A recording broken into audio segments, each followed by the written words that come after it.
महाराष्ट्र विधानमंडल के शीतकालीन सत्र के उपलक्ष्य में गुरुवार को नागपुर पहुंचे पूर्व मुख्यमंत्री उद्धव ठाकरे ने केंद्रीय गृह मंत्री अमित शाह और राज्य के मुख्यमंत्री देवेंद्र फडणवीस पर जोरदार हमला बोला। ठाकरे ने 2 दिन पहले दिल्ली में अपने खिलाफ की गई शाह की टिप्पणियों का जवाब देने के दौरान केंद्रीय मंत्री किरेन रिजिजू को ढाल बनाकर बीजेपी के हिंदुत्व पर सवाल उठाया था।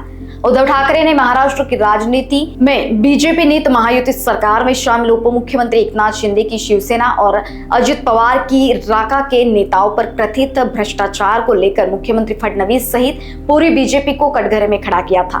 उद्धव के आरोपों पर पलटवार करते हुए डिप्टी सीएम ने शिंदे को मुंहतोड़ जवाब दिया है। क्या कुछ कहा, देखते हैं।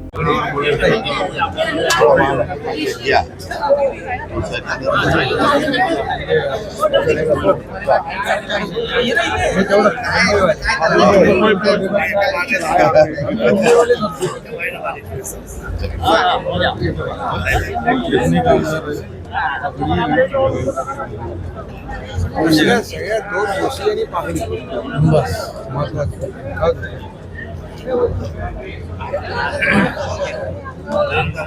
सर, आज पगडी मुक्त ब्रिटिश काळापासून मुंबईला पगडी मुक्त पगडी सिस्टम होती, ती आता मुक्त करण्यात आली। ब्रिटिश काळापासून स्वतंत्र ऐतिहासिक आणि गेम चेंजर निर्णय म्हणावा याला। खरं आहे, मुंबईकरांसाठी हा ऐतिहासिक निर्णय आहे, कारण गेले अनेक वर्षापासून ओसी नसलेल्या इमारतींमधील रहिवाशांना अनेक अडचणींना सामोरं जावं लागत होतं आणि त्यामुळे जवळपास 20,000पेक्षा जास्तीच्या इमारती ओसी नसलेल्या इमारती असल्यामुळे त्यांना मालमत्ता कर असेल, पाणीपट्टी असेल, रहिवासीमध्ये पाणीपट्टी, निवासीमध्ये डबल आणि वाणिज्यमध्ये 4 पट।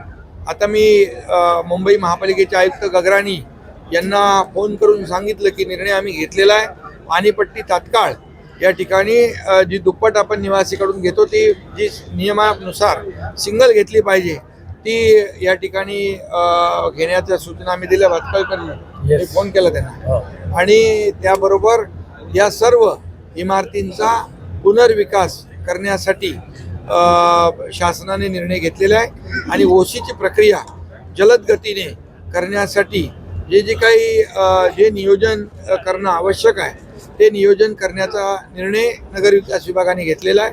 त्याचबरोबर मुंबईमध्ये भाडे तत्वावर म्हणजे पागडी सिस्टीमवर जवळपास 28,000 इमारतींच्या केसेस पेंडिंग आहेत आणि मालक आणि पागडीमध्ये राहणारे रहिवासी जवळपास यामध्ये देखील 10 लाखापेक्षा जास्ती रहिवासी संख्या आहे आणि ते देखील गेले अनेक वर्षापासूनचा जी मागणी आहे, त्यामुळे त्या इमारतींचा पुनर्विकास होत नाही, त्या जीर्ण झालेल्या आहेत आणि त्यामुळे त्यांचा पुनर्विकास रखडलेला आहे आणि म्हणून जे अधिनियम आहेत त्याच्यामध्ये अधिकची तरतूद करून त्या देखील इमारतींचा पुनर्विकास झाला पाहिजे।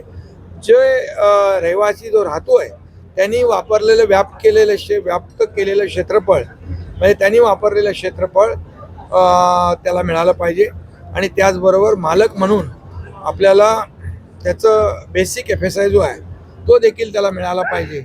यामुळे मालक आणि पागडीवर राहणारा रहिवासी या दोघांचे हक्क जे आहेत अबाधित ठेवलेले आहेत आपण आणि त्यामुळे या संपूर्ण मुंबईमध्ये जे पागडी वर राहणारे रहिवासी यांना देखील हक्काचं घर मिळेल आणि मालकाला देखील त्याचा जो काही अधिकार आहे तोही त्याला मिळेल। त्यामुळे मुंबई पागडीमुक्त मुंबई अशा प्रकारची जी काही संकल्पना किंबहुना जी मागणी गेल्या अनेक वर्षापासूनची आहे ती देखील पूर्ण करण्याचा निर्णय आज नगरविकास विभागाने घेतलेला आहे।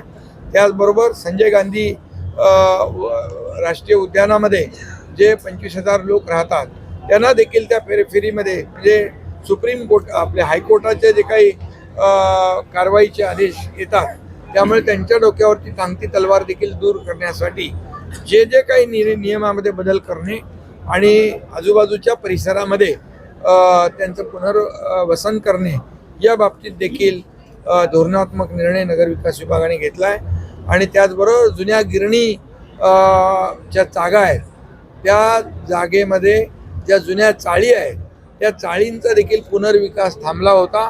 त्यामुळे ज्या गिरणी कामगारांनी खऱ्या अर्थाने मुंबईमध्ये ज्यांचं योगदान आहे गिरणी कामगारांचं, त्यांच्या पुनर्विकासाचा मार्ग देखील जो काही अडचणीत होता त्या पुनर्विकासाचा मार्ग देखील मोकळा करण्यासाठी नगरविकास विभागाने निर्णय घेतला आहे.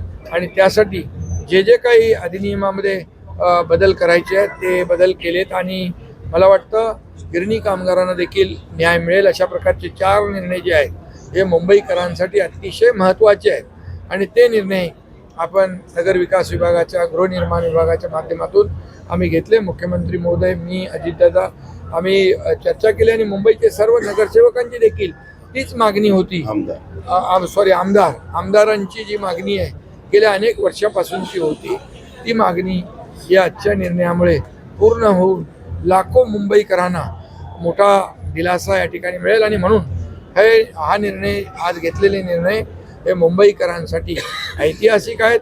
मुंबईकरांचं घराचं जे स्वप्न आहे हे स्वप्न पूर्ण करण्यासाठी हा निर्णय घेणं गरजेचं होतं. कायद्यामध्ये बदल करणं, नियमामध्ये बदल करणं, शेवटी कायदा हा लोकांच्या भल्यासाठी असतो, लोक कायद्यासाठी नसतात. आणि म्हणून यापूर्वी देखील नगरविकास मंत्री म्हणून अनेक निर्णय जे आहे लोकहिताचे आम्ही घेतले आणि हा निर्णय देखील लोकहिताचा आहे. यामुळे मोठ्या प्रमाणावर मुंबईकरांना दिलासा मिळेल. सर, या संदर्भात आदित्य ठाकरे लोकवाहिनी मीडिया के लिए अविनाश तोतड़े, नागपुर.